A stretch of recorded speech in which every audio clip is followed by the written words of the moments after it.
Right, welcome to this terrain tutorial. I'm going to show you how to take the industrial terrain set from Gamemat.eu.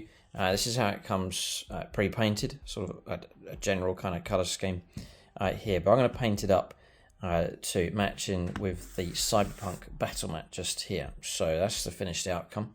So it is a complete transformation. This is a very, very fast process, easily done. In this video I'm going to show you each step of the way so you can copy and then come up with results like this. And the same process that you see for this one, you can apply to all the other structures and buildings. So these ones across here, same process. The portal across there, the same process. And you can even use the same technique on Games Workshop terrain as well, such as this Adeptus Mechanicus terrain across here. So follow along step by step and you can achieve the exact same results. So as you can see, there's an extreme difference between the two. So it comes something like this. It's handy that the whole thing's built for you and pre-painted. We want to try and get it to match in with this terrain. And as you can see, it's these kind of colours across. There's also some yellow on the Cyberpunk battle mat as well. So I've tried to replicate that without going too over the top on these containers here. So trying to get those colour matches just right. The speed of this process is down to some fast techniques and the use of spray cans, and it means that you can get your terrain painted up. I would say the entire terrain set took me about between 4 to 6 hours in total, and that's the whole project completely changed, revamped and ready to be placed on that battle mat, and just the whole thing blending in nicely. So you know, it's pretty fast. You don't want to get bogged down with terrain projects. You want to get the whole project done and then get back to painting models and playing games and so on. It's really worth doing. Once you've got a decent terrain set, you can use it over and over and over again. So that's the results we're looking at. This is all techniques here. There's no fine detail work going on. So this is fast. I encourage you to move fast on this one, get the project done, and then just pretty much work through the whole lot all in one go. So just back to back, do all 4 containers, quickly move on to the next bit, and then just work your way through the entire set, and you'll be glad to get the whole thing finished. So to get from that to that is sprays. So for this one, for the yellow, I've used the Army Painter spray. It's Daemonic yellow. Now that's a good spray. You can also use, I've been using a lot of, and the other sprays that you'll see are from Colourforge. They do one called Sunset Yellow. I've sprayed a bit on there. It's a bit more of a toned down yellow than Daemonic, so pick which shade you prefer. For this video I'll be using this one because that's the one I've used, but I would be just as happy using that one. It's not a problem. It's a Sunset Yellow. Great thing about these cans is you get more. There's more to them. I think these are 400 milliliters, and these are 500. So you can get these from the Outpost, as well as Discount 40k. They do their own range of sprays. They've produced these to match up with Games Workshop colours and so on. They're great value and they're bigger size, and I've been using them for a lot of my terrain projects recently, so you can check them out. Link in the video description below for the Outpost. So that's Sunset Yellow. Then there is like a grey, like a stony grey kind of colour. So for that, it's called Ghoul Grey here from Colourforge. Real nice colour. It comes out, I've sprayed a bit on top here. I wouldn't say it's a blue grey as such, but there is a bit of colour going on there. But it's an excellent colour. It matches nicely with the colours that are on the battle mat. And then the blue, there's a number of blues that they do. I've gone for Tempest blue, seems to match up just nice. So that's that colour just there. And then the shading. Now, this is a very useful colour here. It matches in with the battle mat really nice. So Hyrax brown it's called. So it's that colour there. Again from Colourforge. And I would say I've virtually finished this project. 1 piece left to go. Used about 1/3 of that can, perhaps 1/4. I've used less than half of that one. So, you know, 1 can will do you for an entire project. There's loads left on that. So you're just going to need 1 of each spray, and that will be all the sprays that you need, with plenty to spare by the looks of it, which is great news. Munitorum Varnish from Games Workshop. Number of uses for that, as we shall see. Then on to paints. Not many at all. So Abaddon black, but a standard black. If you want to get a cheaper one, a larger one from somewhere else, just a standard acrylic black will be fine. Agrax Earthshade. Wash. Add Aggaros Dunes Contrast Paint from Games Workshop. And then this one's called Graphite. Now, this is Dark Star Molten Metals. They specialise in metallic paints. And there's a very wide range of different shades of metal. It's graphite I've gone for here. It's not the lightest of silvers, but it's a nice light colour to it. Great for chipping up. Now this is Dark Star. This is also a branch from the Outpost as well, so you can get a hold of these from them also. But that's been excellent for doing the chipping and so on that you see there, just glistening on the model or on the container. So that's the materials. The other stuff you need: hobby knife, mixing palette, bit of sponge. I think this is from packing models. Just a bit of spare stuff that's come through. I've roughed up the edges here, taken the square edge off of it. This single piece of sponge has done the entire project. A larger piece might be better, but just a single piece like that's worked out fine. Just a rough brush.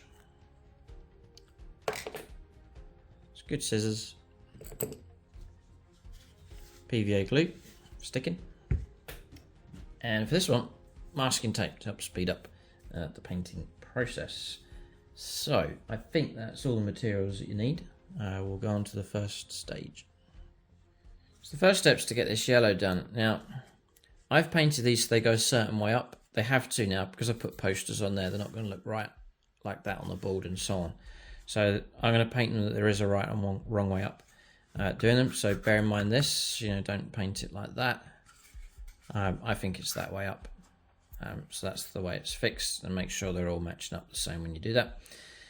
So what you'll see is my colours on top and at the sides, but then underneath you've got this kind of colour going on, this darker brown. So it's kind of representing the grime and dirt from the ground coming up, and the shading, the lighter colours on top. It just takes away the solid nature out of these, like so.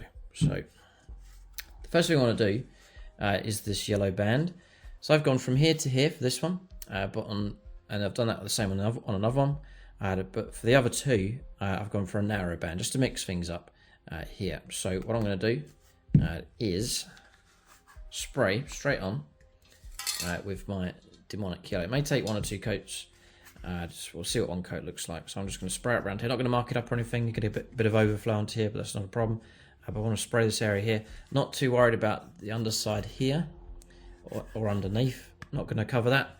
The priority is here, around on top, and across on the other side. So I'm going to do that off camera. Just going to give it a good spray across this area around here. Nice and fast. Alright, so that's that done. That seems to have worked with just one single generous coat. As you can see, I haven't bothered underneath. There's another spray going to be used there. There's a little bit of yellow coming through, and then some general coverage. And you see it's overspilt onto there. So nice and straightforward. That's completely dry. Single coat's worked out just fine. So next stage is the blue. Now usually you paint round and paint the whole thing. It's going to take your time. So a little bit of masking tape. Just going to seal over. This needs to be completely dry. Seal over the area that's been done to protect it, and then we'll spray the two ends in the blue. So I've got a masking tape here. Got this at the supermarket. And then you're just looking to carefully and neatly go up to the edge of that. Now I'm just going to run that around.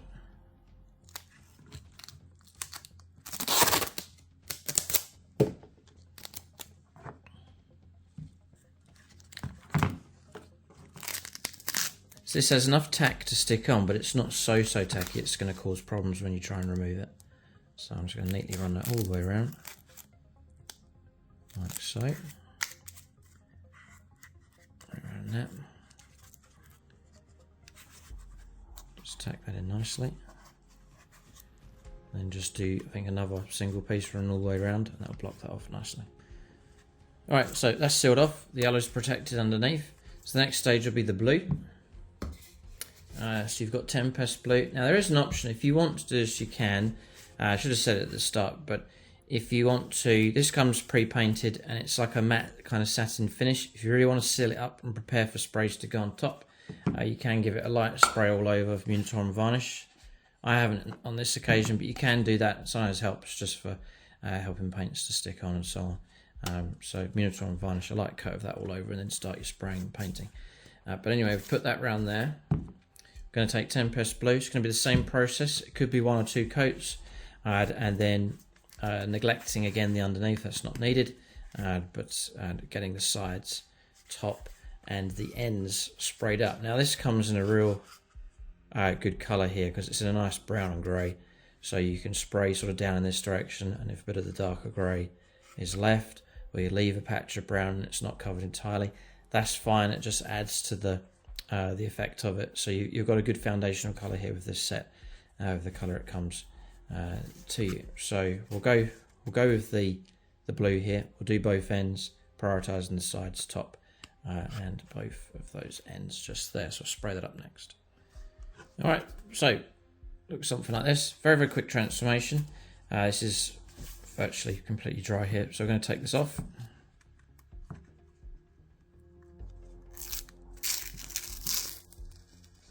To reveal the yellow underneath.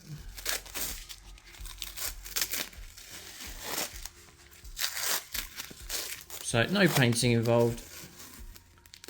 Literally a matter of minutes and you got yourself your base colours done.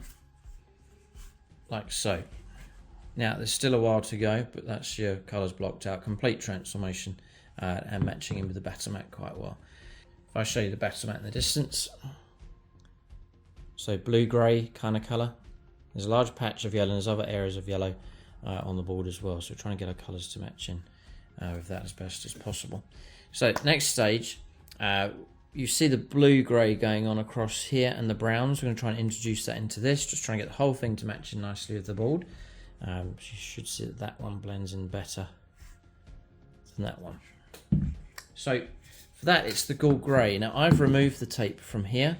I'm going to take this Ghoul Grey spray and just dust it in areas gently across the model. It's going to stray a little bit onto the yellow, which is fine. You want that sort of continuity across the colours there. But I'm going to hit this from different angles, and I don't want to blot out the blue, but I want to just dust it up a little bit.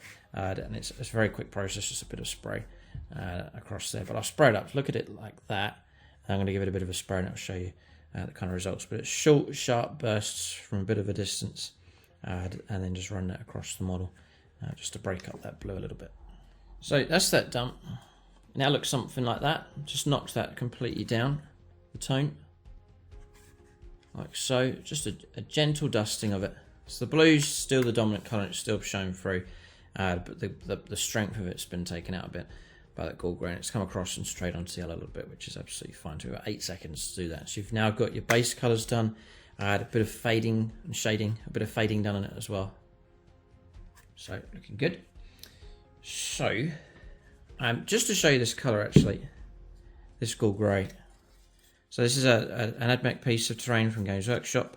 Again, here's the blue being used. The top platform I've done the Ghoul Grey, so that's the colour you're looking at. It's a brilliant colour. And I just masking taped, I sprayed around the blue. I had masking taped up around here and around this, and then sprayed the Ghoul Grey around like so. So again, even on something like this, masking tape, you get a little bit of the Ghoul Grey has come through onto here, but it just doesn't really matter. You know, it's the general effect that you're going for. I haven't got too hung up as I'm being too neat with that, but particularly happy with how the AdMech terrains come out using the exact same process you're going to see in this video. So let's give you an example of that. But we're at this kind of stage at this point. So the next stage to do, again, if you look at the batter mat, it's this patchy colours across here. Now that is not black, it's like a very, very dark brown. So we talked about this at the start, the Hyrax brown. So what I'm going to do with this one is spray from underneath and catch this on the model. So this is going to end up being solid with that dark brown, and then we're going to catch this and a little bit of overspray onto here. See if you could see it on the finished result there. So you can see that it's filled that out really well, and then it's sort of oversprayed onto here. So it's the filth and the grime coming up from this direction, and you can see it on here a little bit underneath, like so. So you can hold it and spray, or you can put it onto as a flat surface and then just spray down into here, and it'll flick up and catch this. You can do it that way, and then just cover underneath with that spray as well. So you're looking at your shading work now, and you're just using sprays. Again, it's just going to take you seconds to do. So it's going to take away that clean kind of look now. It's just going to add a bit of depth and really plant the terrain nicely for you on the board. So again, it's just taking me a matter of seconds to do that. So still drying here, still tack dry, but like so. Cover that mostly, and then it's flicked up a little bit onto here, so this is darker across here. So, and then look, there's a bit of a thicker kind of a spray's come out and splattered across there, but that's all part of the techniques, that's all welcome. So, not a problem. So what we've got here now is your colours done, bit of fading done, bit of shading work underneath, and that's all with spray cans. The vast majority of the work, 80% of this is now finished, and it's taken seconds to do it. And so, you know, you're going to get nice, good progress here very, very quickly. Get your base colours down. Let that dry entirely, and we'll move on to some finishing touches. So, you know, when you're working on this, always keep the battle mat or what you're trying to match as your reference. Just keep checking it. So I'm constantly checking to make sure the things match up nicely. As you can see in the top corner of the screen there. Just trying to make sure that matches up nicely. So this generally matches okay. But this battle mat features, as you can see, a lot of patches, a lot of oily, dark patches. I'll bring that into this. So what we're going to do is take regular acrylic black. I've got Games Workshop paint here, but you can use whatever for that. And then to water it down and bring in the brown at the same time, it's Agrax Earthshade. So I'm going to put that on my palette here and make a watery kind of dirty black kind of colour, black brown. So we'll put it on here. So I've got some black paint. Wash this out. Add a bit of water in that. Take some Agrax Earthshade.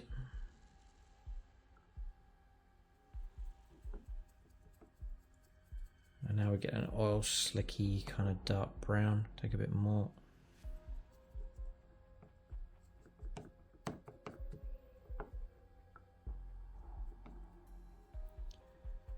Okay, we're on to something here. So this is like a watery, very, very dark brown, oily kind of colour.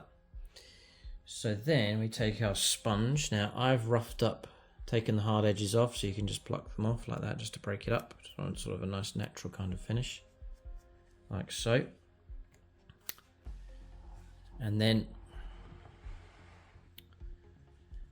we're going to do this, as you can see here, just using the sponge to create these chipped up, patchy kind of effects. So you just use the sponge. The sponge will create the natural kind of finish for you. How about that? Nice and straightforward. I'm happy enough with the consistency of that, so I'm just going to proceed to go around the model. So wherever you think bashing and scraping would take place onto these corners, it's obvious. You can take a look at pictures of industrial buildings and containers and you'll see where the chipping happens. Now with this terrain, there's like whole patches of this dark brown kind of colour, so you really could go for like a big patch. I'm going to put a big patch in here, just rotating the sponge around, keeping it nice and random. And yeah, that's coming on quite well. Down here, not going to need to worry about underneath, it's so dark anyway, not going to see anything. And then just run this around the rest of the... Now it is quite stark, see how strong that is, but the battle mat and the patchwork is similar to that. We're going to blend it all in a bit more anyway, but I'll move along here. I'm just going to show you how quick you can move. So rolling around. The sponge is just generating the random effect for you. So there's not too much thinking involved. And you can imagine working your way through this quite quickly and effectively. So, just coming on to the end. Yeah, so I've got that whole side done. I used to paint and chip up by hand. It took forever, but now terrain's super quick. So that's that side done. I'm just going to do the rest of the container, and that's that finished. All right, so that's that done. Still drying here, but it comes out something like that. Let that dry. Now I'm going to go and wash this out, so you get multiple uses out of the same piece of sponge. I mean, sponge is not going to cost you too much. You can use spare bits and so on. I think that is actually a piece of sponge from one of the old blister packs. So they used to, Games actually used to package the lead models.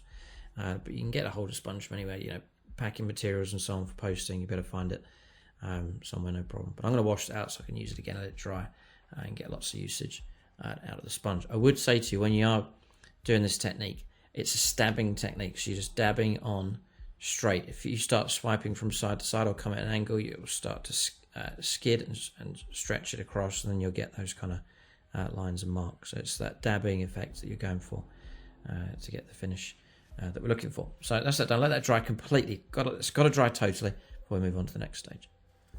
Okay, so that's dry. I actually used a hairdryer to speed that up, that whole process. So again, it only took a matter of seconds. If you wanted to move quickly, you can do that. If you're batch painting, usually find this is dried out by the time you come around to the next bit to do. So we'll come back around to paint the next stage. Just wash out brush. So if I was doing this project, I'll do all 4 of these at the same time and just do them as a mini batch, and then just quickly move on to the next stage.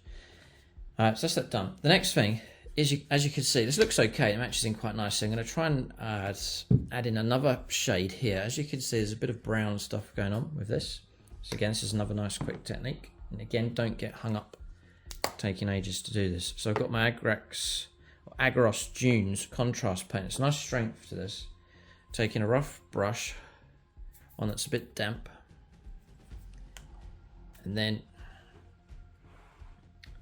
with my sponge that I've washed out on standby.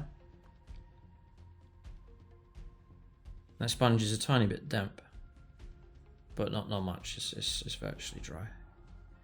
So Agrax Dunes. And I'm going to use this to work into the main cracks and crevices. So here, you can see that along here and down this side. Now, whilst that's drying, then take the sponge and then just fade it out, dab it out.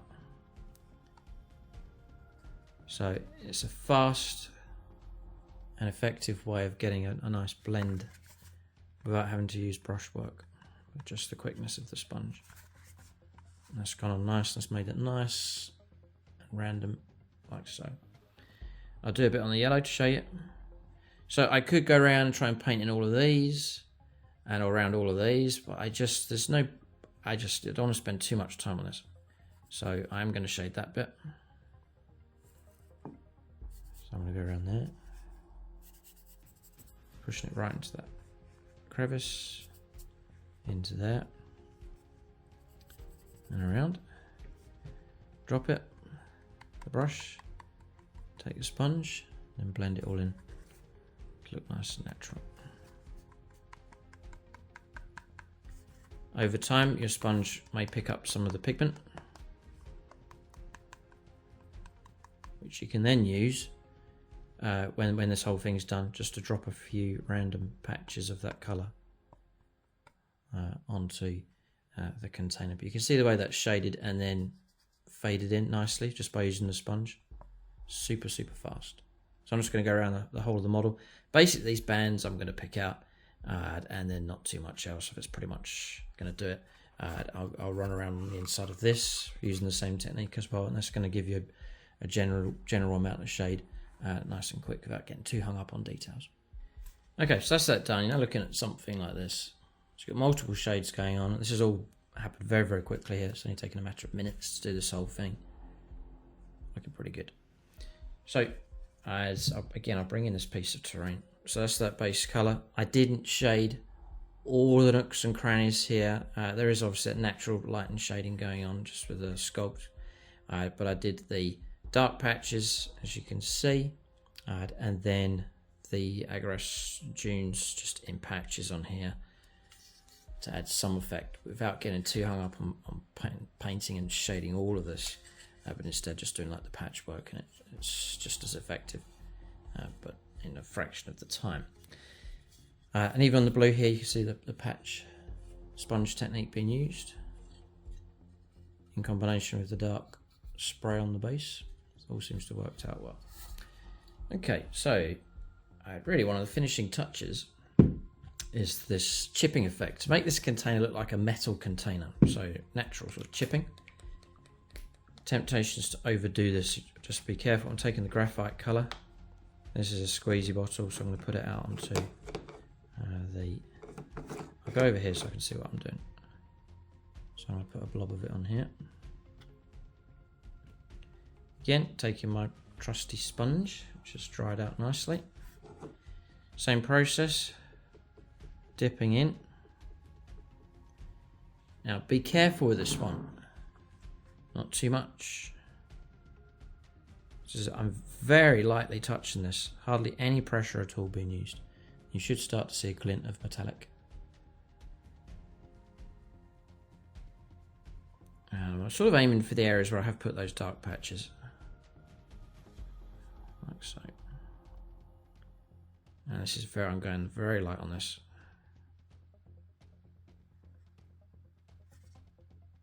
Dab it again. And just picking up some chipping around here. A few odd random bits. I'll keep going just to show you how fast this is. And that's just catching all those edges just nicely. You should be able to see a nice metallic glint from that. It's another layer of effect. And again, I've hardly used any brushwork here. It's a total transformation. So I'm going to go around, just run across the whole of this with the sponge. I'll wash this out when I'm finished, just so I can keep using the same sponge. Alright, so that's that done. All chipped up quite nicely. That's the effect that we've gone for. So we've got a shading from underneath. We've got our chipping effect, the grimy effect, and that should all start to match nicely with the battle mat that we're trying to match up with. So really, the painting techniques and so on, that's that finished. So I like to add posters. It just breaks things up. It makes it a nice 40k theme, as you can see on here. Just breaks up the colours and the object quite nicely. So the next thing we'll do is I'll show you how to do posters in this video as well. It's a nice finishing touch that you can do. I would say the total amount of time that I've spent working on this is between 10 and 15 minutes. That is it, and you've got yourself a complete transformation of terrain. So I really would encourage you to have a go at doing this, get a hold of the materials, and transform your games, or transform your tabletop into something that you can, it's really realistic looking. That grime effect matches brilliantly with the battle mat, and then you can use that for games of 40k. It's going forwards for a long time. You really can get great use out of terrain. It really is worth a bit of time. As I said, about between 4 and 6 hours total project to run. So not too long at all, really. About the time it takes to paint like a single character, really. You could do an entire terrain set. So well worth it. Just follow the steps and you can achieve the exact same results. If you are on channel membership, everyone that's on membership gets Discord. Come and join the Discord community and you can upload your pictures and your projects on there. I'd love to hear feedback from people, see pictures of the work that you've been doing, and to see the techniques being used. You can do that if you're on channel membership. Then you can join the community there and leave your comments, feedback and pictures of your work in progress. And by all means, swap the colours out. You don't have to do these colours. You can do it to match them with another battle mat, another terrain, no problem. But that's the colours that I've used for this particular cyberpunk battle mat. Next stage and a finishing touch, and it's a real good thing to do, and that's these propaganda posters. We'll do those next. Right, so next stage is these posters. So I've done a tutorial about this before, but you can go on Google, type in Warhammer 40,000 propaganda posters and click on images, and there's just loads to choose from. It's all mostly fan art. Games Workshop have done some as well. And you can pick those up, put them on a sheet, print them out, and then use them. So I've just printed these on normal paper. Then to seal the ink on an inkjet paper, I'm sure if you were laser jet printing, it would be fine as well. But this is inkjet here. And then to seal in the pigment, and this is a little trick that you can do. Take your Munitorum Varnish and give it a spray front and back, and that chemical just seals in the pigment to the paper, and I think it's a good job. So we'll do this poster here. I'm going to stick it on the side. It's quite straightforward, really. So I'm just going to use scissors. You can use a knife. Just be nice and neat.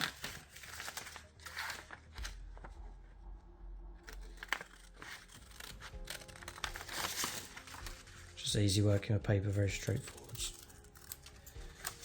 That's that. Just trim off the edge of this bit. Alright, so we have our propaganda poster, like so, and printed onto, you know, proper paper, so it's about as realistic a material as you can get. I'm going to take some PVA glue. It seems to stick just fine from paper onto paintwork. Take a rough brush and just coat the back of this.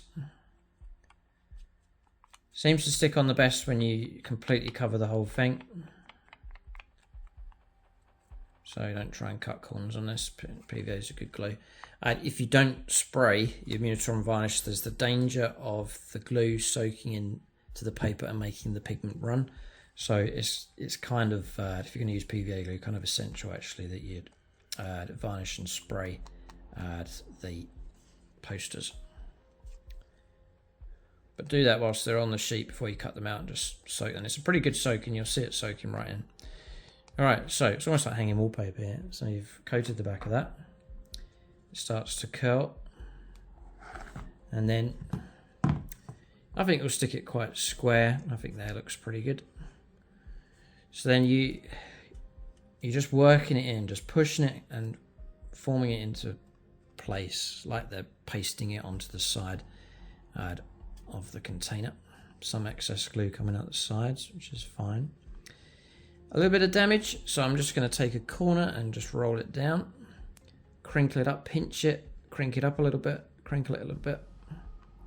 Don't destroy the poster too much, but I want to make it look a little bit. I might bash this edge in a little bit here. And then I might try and... Oh, there's a crease. That's not a problem. In fact, I might keep that crease a little bit. There we go. Work that in. There. Nice authentic crease. And then just squeeze that into place. I want the paper to try and make contact with this as much as possible. And I'll put a bit of damage on the paper at the top here. There we go, a bit here. That's better. Now we're starting to get a good feel to it. That's in place. Just pushing down any corners that are sticking up. But that should glue on pretty strong. Other ones that I've done, I've never had any issue with them coming off unless you intentionally try and pull them off. So they seem to be durable enough. But that's on there. We'll let that dry. And then there's a little finishing touch you can do just to finish it off. So once that's dry, you can take your Agrax Earthshade and just this pure white paper here. I want to try and tone that down. So I've got a rougher brush, but it's a smaller one. And I just want to catch the... It's a bit too much. I want to catch the back of this paper just to stain it.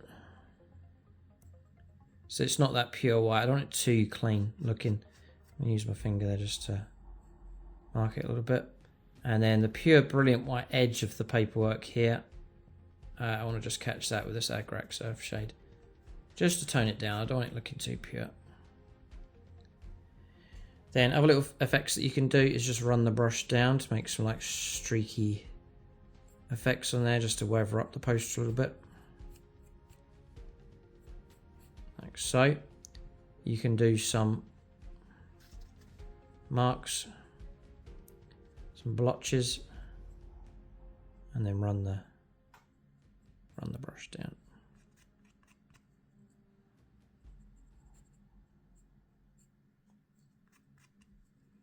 Something like that. So it's that kind of, just making it nice and war torn and realistic looking. You know, like it's weathered, it's been raining and grime and filth and so on. Yeah, so that's looking good. And that's that done.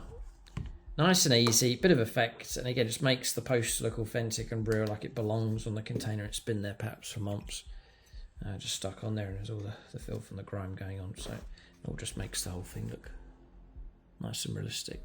So that's that done, that's that finished. I'm just going to do one post. You can do as many as you want. I don't want to too over the top, but just that one poster will do on this. So that's that finished. You've seen the transformation take place and how straightforward it is to do.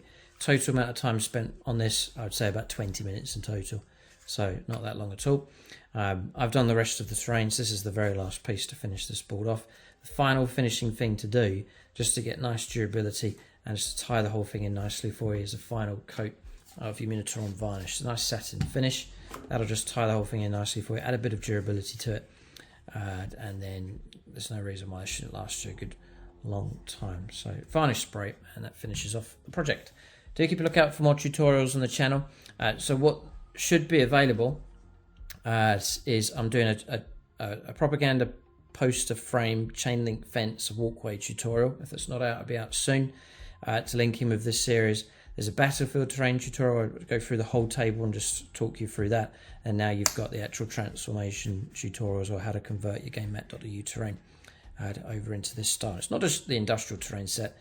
You can use other sets from them, or other Games Workshop terrain, other companies. You can do the same process, same painting process, and achieve the same results. If you want the battle mat, which you can see in the top right hand corner there, the cyberpunk mat and the industrial terrain set, anything else from Gamemat.eu, the link for them is in the video description below. There's also a discount code that you can use in the checkout just to get a further discount from your Gamemat.eu stuff. That's the tutorial.